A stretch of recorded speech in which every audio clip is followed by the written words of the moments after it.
Recorders, if you got.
I work here, just like everybody else.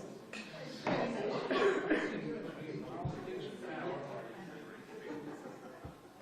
who's got the pasta? Who's got the, Get a little hot plate. I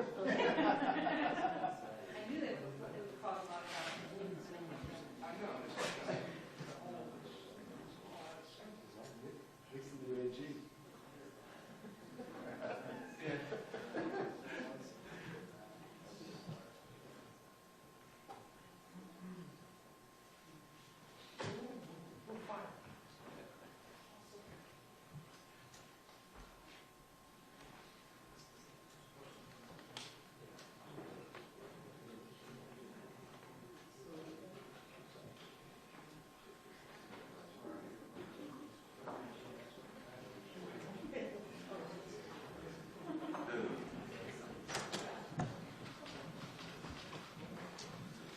Good afternoon, everybody. As I said last week, Atlantic City had been using property tax collections held in trust for the school district to fund city operations and their extraordinarily rich public sector union contracts, rather than send those dollars to the school children where they rightfully belong. And this has to stop. So between now and June 30th, the city owes the school district nearly $34 million. And there is no question that they will not have the money to pay it due to the irresponsibility of the city government. So today, at my direction, Education Commissioner Hespy has filed a lawsuit to protect the property tax collections that rightfully belong to the Atlantic City School District and the children and families that they serve. Now, the action won't fix the city's own financial problems, but it will prevent them from making Atlantic City students and their families collateral damage to their reckless financial gains. There'll be $8.4 million, which was owed on April 1st. That payment has not been made.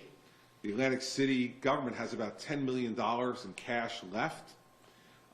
They intend to try to make a payroll payment on Friday of $3.2 million. If they did that, they would have no cash to be able to make the school payment for April, or insufficient cash to make it for April, and certainly when the next $8.4 million became due in May. We want to stop that. We want a court to stop it before Friday so that they don't do away with this money before they can go to the teachers and the school children of Atlantic City.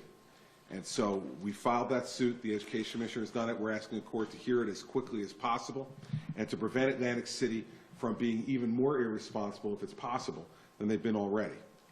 As things stand today, the mayor's solution continues to be kick the can down the road approach by trying to move to a monthly payroll system.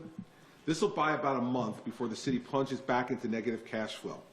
And 2 months later, by mid-August, they will be $30 million underwater, and the city's cash flow never will come back above zero again, based upon current trends. This isn't a solution. It's a Band-Aid on a hemorrhaging wound, which is why Moody's just this afternoon downgraded Atlantic City again, now down to the level of Puerto Rico. In short, this action solves not a single one of Atlantic City's actual problems: the inability to cut costs, to reform their operations, and to negotiate with their various creditors. I urge the Speaker again to post the bill. He's got a voting session on Thursday. Post the bill. If he wants to get off the rostrum and go argue against it, do so. If you want to vote against it, vote against it. But the Speaker's irresponsible actions are now putting at risk one of America's great historical cities. I will not put the city and the citizens at risk by once again kicking the can down the road on this problem. And so we want to try to work as hard as we can to make sure the school district is funded for as long as we can make sure it's funded, and taking actions today in court hopefully will give us the opportunity to do so. And so those are the actions we've taken today. We continue to be engaged in the issue. Appreciate the support that we received from Democrats across the state and Republicans, and we're going to continue to work to try to solve these problems. But really, the problem can be solved by one simple action. That is for the Speaker to post both the takeover bill and the pilot bill on Thursday, let them go to votes. I'm confident, as is Majority Leader Greenwald, that both bills would pass if they're done together. But let me be clear. If they are done separately, they will not be enacted into law. They need to be done together. I'm not going to allow another taxpayer-funded bailout of $320,000 boat checks to retiring police officers and firefighters to be the rule of the day in Atlantic City. Mayor knows this. I've made it very clear to him, and there will be no change in our position in this regard. So we're going to work to try to make sure the school district gets funded through the action we took today with Commissioner Hespy, and we'll continue to move from there. Questions? Yeah, I understand there's a statute that actually prevents a municipality from doing that, and that they would actually be in violation of the law for taking funding and such. It's on the basis of that statute that we're moving in court, Paul. Yeah, it's to enforce that statute. You said Thursday that you had reached out to speak together to talk about meeting, or at least speaking by phone. Has that happened yet? We met today. Any progress from it? No. Is anyone else in the meeting? No. Governor, can you characterize that meeting? I don't characterize meetings between me and legislative leadership, never have. The Speaker and I met, and all I'll say about it is we made no progress. Governor, are you considering a state takeover of ACU schools? Not at the moment, and it wouldn't much matter anyway. We're talking about funding, not management at this point. We're talking about funding, and that funding has to appropriately come from the property taxes of the people of Atlantic City who paid property taxes to be held in trust by the city for the schools. And the city is using that money as we speak to fund rich union contracts that they've been unwilling to change. And that's unacceptable to put the children and the families who go to the Atlantic City School District at risk. And so, no, we're not, the takeover wouldn't change that circumstance at all. How is the school district making up the gap there? They're working hard on cash management, Paul. I mean, that's really what they're doing. And this becomes a cash flow issue for them, and they're getting to a dangerous point. And so the school district is working hard. They're working with folks at the state DOE to try to make sure that the cash flow is handled in the appropriate way. But if we're talking about the city not making April, May, or June payments, that will be a circumstance that they will not be able to manage. Remember, the city just made their March payment on April 1st. So, you know, they've been delaying the payments because they've been using the money for other purposes, which is clearly, as you mentioned in your earlier question, in contravention of state law. Yeah, Terry. Governor, if this payment is moved out, presumably the city runs out of money a little bit faster. Does that give you any more leverage as a state entity to step in without legislation? No, I mean, we need the legislation. But what I'm looking to do now, Terry, is manage a series of bad situations with current authority that I have. So I'm setting a very clear priority for this administration, which is the funding of the Atlantic City schools. And I don't want to see the school children and their families damaged. Apparently, the Speaker doesn't care about that. I informed the Speaker this morning that we were taking this action before we filed the suit, so that he would be aware of it. I showed him, all the cash flow analysis that we have. So he knows that there will be no way for these folks to continue to pay their bills. Michael? One way to see this is that you're ratcheting up the pressure on the Speaker. Is that fair to conclude? I think the situation is ratcheting the pressure up on all of us. I mean, the fact is that it's not me ratcheting up the pressure on anybody. What ratchets up the pressure is the cash flow chart, Michael. If you don't have money, you don't have money. And if you don't have money to pay the bills, it's a problem. Follow up? Yeah. Some people say that state takeovers have not been terribly successful in New Jersey. How do you counter that argument? I've never done one. All right. Thank you all. Appreciate you coming today. We'll continue to keep you updated on what's going on these talks progress. I'm just hopeful that the Speaker will be willing to post the bill. Again, he does not have to vote for it.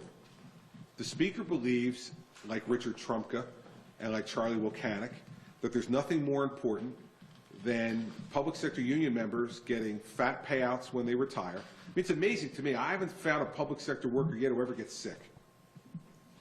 It's an extraordinary thing. These people are the healthiest people in America.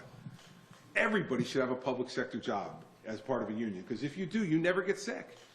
And you cash out every day. We had one guy who had, over 3,000 hours of sick time that he got paid for. And this is the healthiest horse in the world, man. This is incredible. This is great stuff. And I have to tell you, I think if what the Speaker wants to do is he's made a very clear position here, that there is nothing more important than rich public sector union contracts.